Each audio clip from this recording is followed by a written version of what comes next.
டெல்லி அருகே காசியாபாத் பகுதியைச் சேர்ந்தவர் ஹரிஷ் ராணா.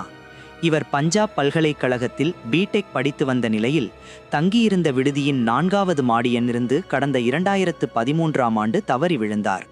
இதில் அவருக்கு மூளையில் காயம் ஏற்பட்டு 13 ஆண்டுகளாக பல்வேறு சிகிச்சைகள் மேற்கொண்டும் நினைவு திரும்பவில்லை.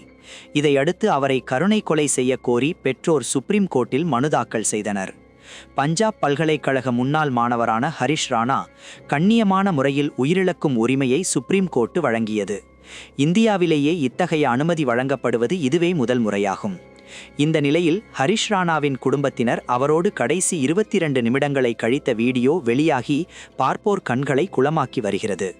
காசியாபாத் நகரின் அமைதியான அந்த சந்தில் அசைவற்றுப்படுத்தி இருந்த ஹரிஷ் ராணாவின் படுக்கையை சுற்றி அமர்ந்து ஹரிஸை திலகமிட்டு மன்னிப்பு கேட்டு அவரது குடும்பத்தினர் கண்ணீர் மல்க பிரியாவிடை கொடுத்தனர்.